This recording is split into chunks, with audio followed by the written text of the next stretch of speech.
ነገሩ ያህያ ባል ከጅባ ያስጥልም ነው። ኢሳያስ አፈወርቂ ከግብጽ ይልቅ ኢትዮጵያ ተቀርቦ ነበር። የኢትዮጵያ ፍላጎት አብሮ ማደግ ሲሆን የግብጽ ፍላጎት ግን ካይሮን አሳድጎ አስመራን ማድቀቅ ነው።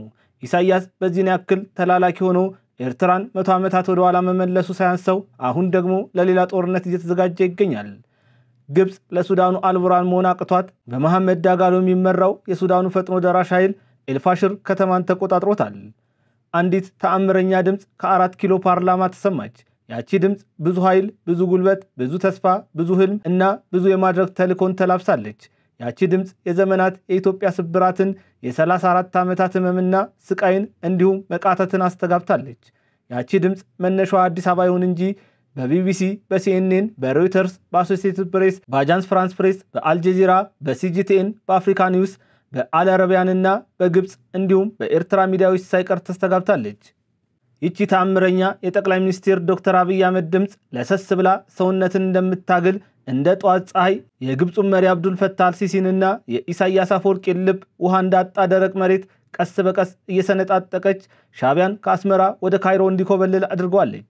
ያቺ ድምጽ የአልሲሲና የኢሳያስ አፈወርቂ ፍርሃት በዓለም አደባባይ አጋልጣለች። ያቺ ድምጽ ሁለቱን የኢትዮጵያ የዘመናት ባላንጣዎችን በጋራ በካይሮ እንዲገናኙ አስገድዳለች።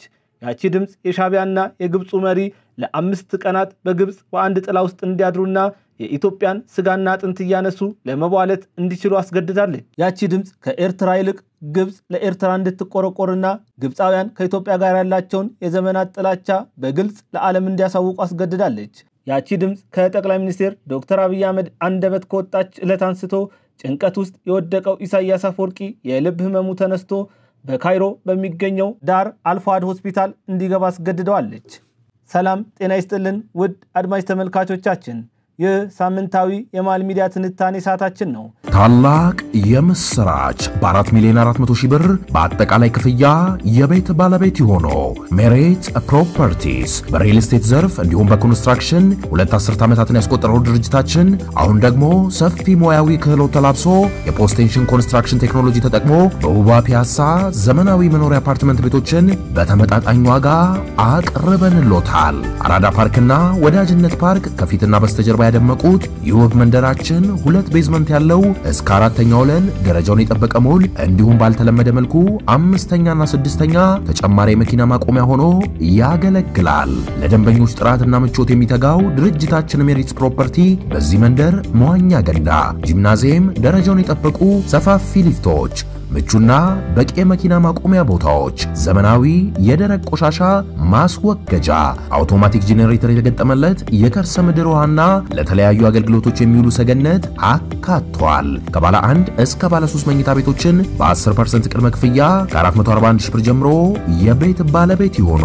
እንዲሁም 70% ለሚከፍሉ ደንበኞቻችን 30% ልዩ የማስታወቂያ ቅናሽ ይዘንሎት መተናል። ታዲያ ይህ ቅናሽ የሚቆየው ለ10 ተከታታይ ቀናት ስለሆነ በ0941 44 7879 ላይ ይደውሉ። ጠቅላይ ሚኒስትር ዶክተር አብይ አህመድ የተናገሯት አንድ ቃል ከሮይተርስ እስከ ሲኤንኤን፣ ከቢቢሲ እስከ አጃንስ ፍራንስ ፕሬስ፣ ከአልጀዚራ እስከ አልአረቢያን፣ ከኤርትራ እስከ ግብጽ፣ ከጅቡቲ እስከ ሶማሊያ፣ ከኢትዮጵያ ወዳጆች እስከ ኢትዮጵያ ጠላቶች ከፍተኛ መነጋገሪያ ሆናለች። ያቺ ታምረኛ ድምጽ መነሻዋን 4 ኪሎ አዲስ አበባ አድርጋ መላውን ዓለም አናግታለች። የቀጠናውን ፖለቲካ አስተፋፈር ለሁለት ከፍላለች። ያቺ ታምረኛ ድምጽ በዶክተር በለጠ ሞላና በዶክተር ደሳለኝ ጫኔ መካከል የቃላት ጦርነትን ከፍታለች። ይችን ታምረኛ ድምጽ እየተነተንን አጠቃላይ የኢትዮጵያን ፖለቲካዊ ሂደት እንዲሁም የአልሲሲና የኢሳያስ ግንኙነት በኢትዮጵያና በቀጠናው የሚያስከትለውን ጂኦፖለቲካዊ ትርምስ እንቃኝበታለን። እስከ ትንታኔው ፍጻሜ ድረስ አብራችሁን ቆዩ እያልኩኝ ከአፍታ ቆይታ በኋላ ስንመለስ በቀጥታ ወደ ትንታኔው የምናመራ ይሆናል። እስከዚያው ሚዲያችንን ሰብስክራይብ፣ ትንታኔውን ላይክና ሼር ማድረጎትን አይዘንጉ። ጠቅላይ ሚኒስትር ዶክተር አብይ አህመድ በልቡ የሞላው ኢትዮጵያዊነት አስገድዶት ሀገሩ ያላንዳች መረጃ ከቀይ ባህር ተገፍታ መውጣቷ ሲገነዘብ እንደ መሪ ብቻ ሳይሆን እንደ አንድ ኢትዮጵያዊ ወታደር ልቡ በእልና ቁጭት፣ በሐዘንና በስቃይ፣ በመከራና ሰቆቃ ይሞላል። ጠቅላይ ሚኒስትር ዶክተር አብይ አህመድ በታሪክ የሚያውቃት ኢትዮጵያና በዘመናት ቅብብሎሽ እዚህ የደረሰችው ሀገር ያለችበትን ሁኔታ ሲገነዘብ በልብ ውስጥ የሚነደው አንዳች ጉዳይ ቢኖር ኢትዮጵያ ባህር ያጣችበት መንገድ እንደሆነ በተደጋጋሚ ሲናገር ይደመጣል። በታሪክ ስህተት ያጣነውን ወደብ በሕግና በአግባብ ለመመለስ ከፍተኛ ጥረት እያደረገ የሚገኘው የብልጽግና መንግስት በኢትዮጵያ ፓርላማ ውስጥ ድምጹን ከፍ አድርጎ ውጊያ ከተነሳ ውጤቱ ግልጽ ነው። ከዚህ በኋላ እየየ ማለት አይሰራም፣ አሁን ነው ለመጀመር ሲል ተናግሯል። ይህንን ንግግር አስመራ ሆኖ የሰማው ኢሳያስ አፈወርቂ ወደ ካይሮ ማቅናት እንዳለበት ወስኗል።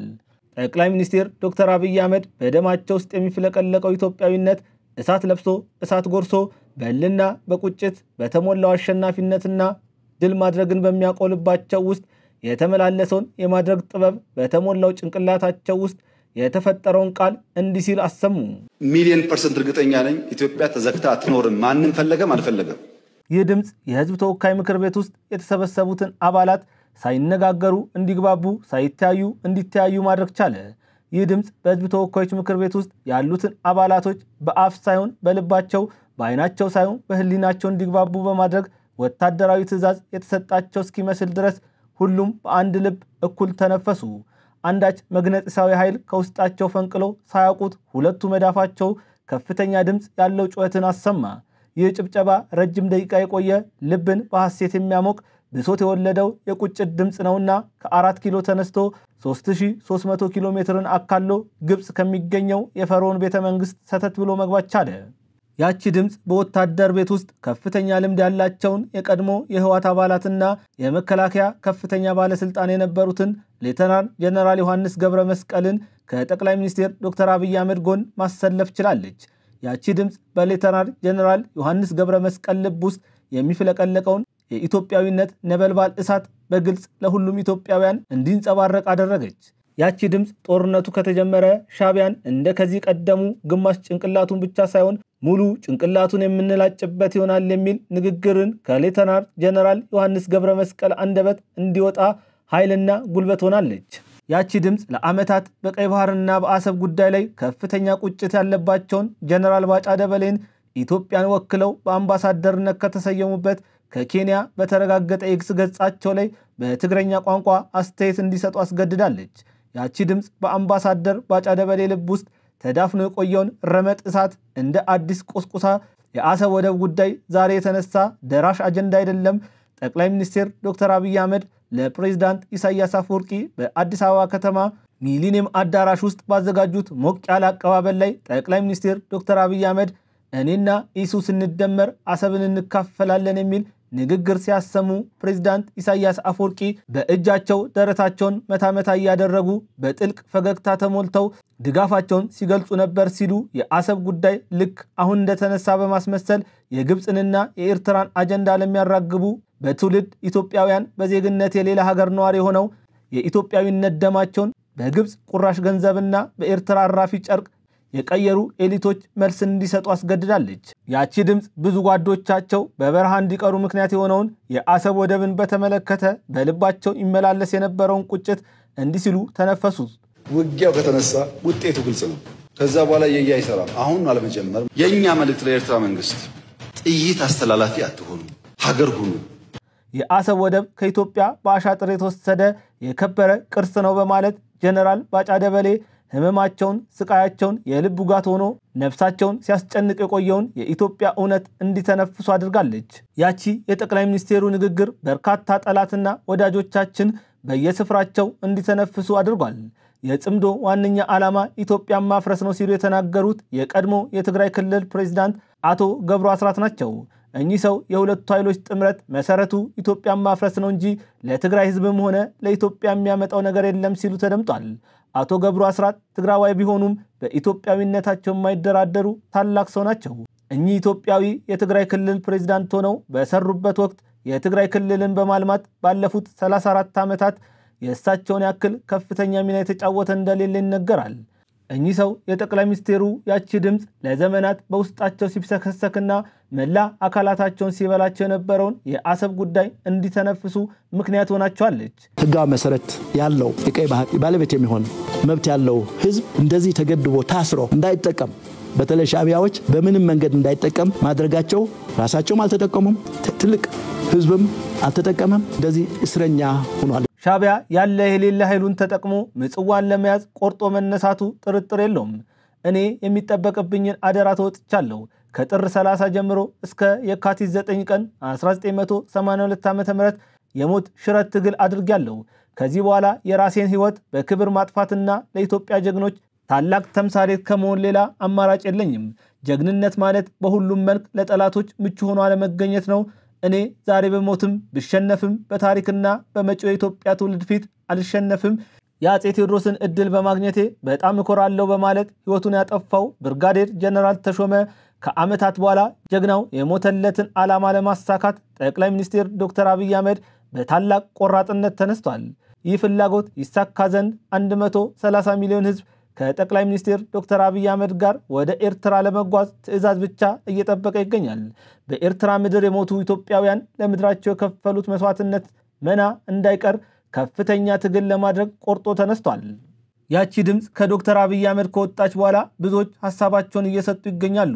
በሶማሊያ የኢትዮጵያ አምባሳደር በመሆን እያገለገሉ የሚገኙት አምባሳደር ሱሌማን ደዴፎ የኢትዮጵያ የባህር በር ባለቤት መሆን ማንን ይጎዳል ሲሉ በጥያቄ መልኩ የጀመሩት ጽሑፍ ላይ እንዴት ሀገሮች የተፈጥሮ ጸጋቸውን በጋራ በመጠቀም የሕዝቦቻቸውን ሕይወት ለመቀየር ከመስራት ይልቅ አንዳቸው ለሌላቸው ውድቀት የሚሰሩበት ምክንያት ይሆናል ሲሉ ጥያቄያቸውን በጥያቄ በመመለስ ፈጽሞ ምክንያታዊ አይደለም ሲሉ በጥያቄ የጀመሩትን ሐሳብ መልስ ነው ብሎ ያመኑበትንና እውነተኛውን ምልከታቸውን ያስቀምጣሉ። አምባሳደሩ ኢትዮጵያ ባህር በር ያጣችው ለዘመናት በተሰራባት ደባ እንደሆነ ይናገራሉ። አምባሳደር ሱሌማን ደዴፎ የውጭ አገራት ሴረኞች በኢትዮጵያ ላይ ቀን ከሌሊት እያሴሩ ለኢትዮጵያ መውደም እየሰሩ ይገኛሉ። ይህ ጉዳይ ማብቂያ ሊበጅለት ይገባል ሲሉም ተናግረዋል።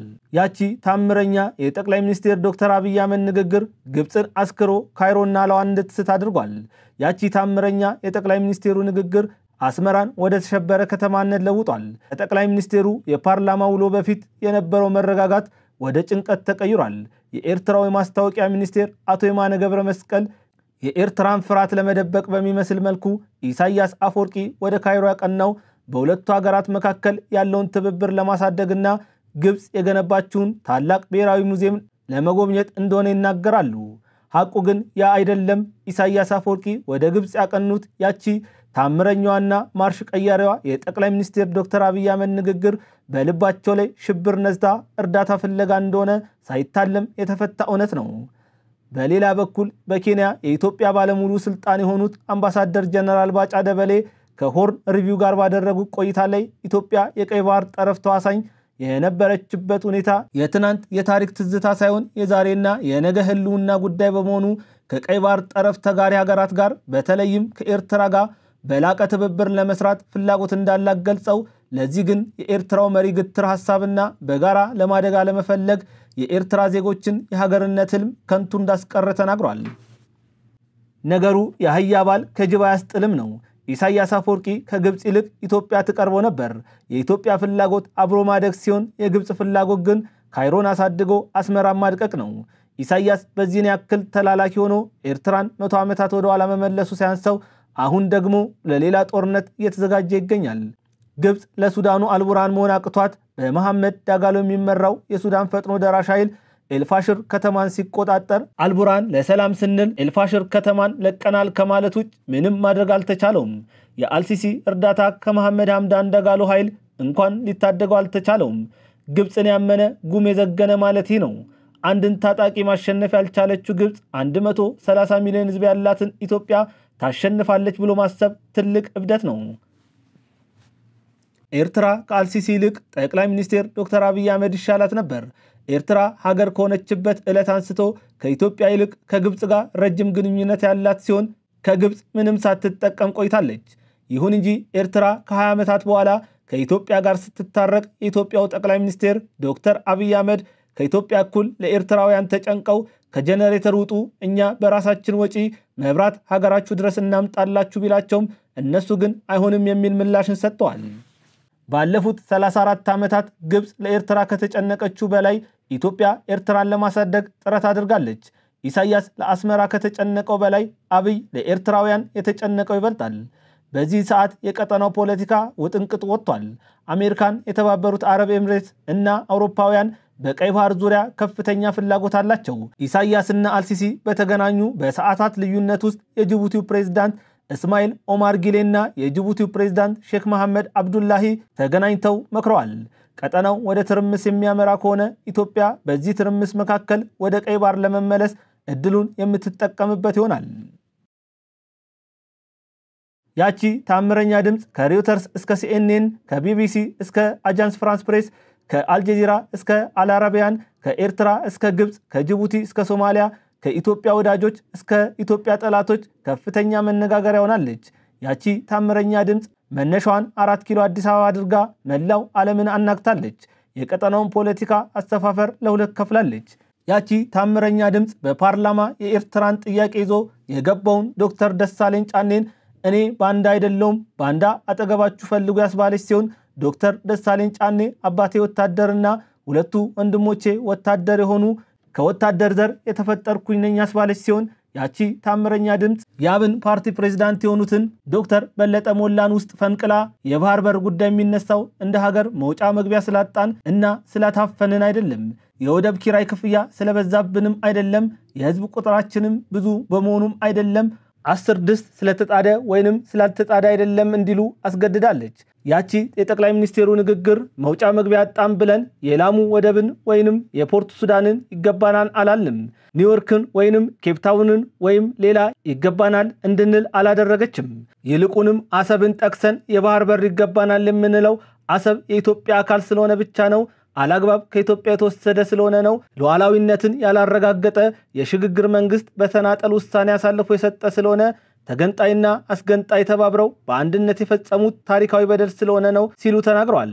ያቺ ታምረኛ ድምጽ አልሲሲ ለኤርትራው ፕሬዝዳንት አለውልህ ሉዓላዊነታችሁን ለማስከበር ለምትሄዱት መንገድ ከጎናችሁ ነን እንዲሉ አስገድዳቸዋለች። 1,000,000% እርግጠኛ ነኝ ኢትዮጵያ ተዘግታ አትኖርም። ማንም ፈለገ አልፈለገ ሲሉ የተናገሩት ቃል ጠላቶቻችንን የረበሸ ወዳጆቻችንን ደግሞ ልባቸውን በሐሴት ያሞቀ ሆኖ አልፏል።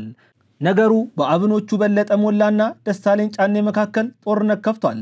ዶክተር ደሳለኝ በፓርላማ ውሏቸው የኢትዮጵያ መንግስት 10 ቦታ ድስት ጥዶ ሲሉ መናገራቸው የሚታወስ ሲሆን በጥላቻ የታወረው ነገር ግን ባንዳ በዘር የለም የሚለው ይሁን እንጂ የባንዳነትን ስራ እየሰራ የሚገኘው ዶክተር ደሳለኝ ጫኔ እኛ የባህር በር 10 ቦታ የጣርነው ድስት የለም፣ ፍላጎታችንም የሰውንም አይደለም፣ ፍላጎታችን የራሳችንን አንጡር ሀብት ነው ሲል የቃላት ጦርነት ከፍቷል። በአንድ ድርጅት ለአንድ ዓላማ ሲታገሉ የነበሩ ሁለቱ የአንድ ማህበረሰብ ልጆች አንዱ ለኢትዮጵያ ሌላኛው ለኤርትራ ቆሞ ተሟግቷል። ይህ በፓርላማ የፈነዳው እሳት የኢትዮጵያ አምባሳደሮች ለኢትዮጵያ ጥቅም በጋራ የቆሙበት የኤርትራን ግትርነትና ቀላማጅነትን ያጋለጡበት የኢትዮጵያንም እውነት ለዓለም የገለጡበት ሆኖ አልፏል። የዛሬን በዚያ በቃው። ከትንታኔው ጋር ቢኒያም ከድር ነበርኩኝ። በካሬ 81,000 ብር ብቻ በሜክሲኮ አፍሪካ ህብረት አጠገብ በሚገኘው ሳይታችን አባይ ሆምስ ይዞላችሁ ቀርበዋል። ባለ 1 መኝታ በ631,000 ብር፣ ባለ 2 መኝታ በ1 ሚሊዮን ብር፣ ባለ 3 መኝታ በ1.2 ሚሊዮን ብር በ10% ቅድመ ክፍያ ከፍለው ቀሪውን በረጅም ጊዜ ያከፋፈል እንዲሁም የንግድ ሱቆችን ከ3 ሚሊዮን ብር ጠቅላላ ክፍያ ጀምሮ አቀርበንላችኋል። ልብ ይበሉ፣ ይህን ቪዲዮ አይተው ለሚመጡ 10 ደንበኞች ብቻ የዚህ ታላቅ ቅናሽ ተጠቃሚ ይሆናሉ። ለበለጠ መረጃ ይደውሉ። አባይ ሆምስ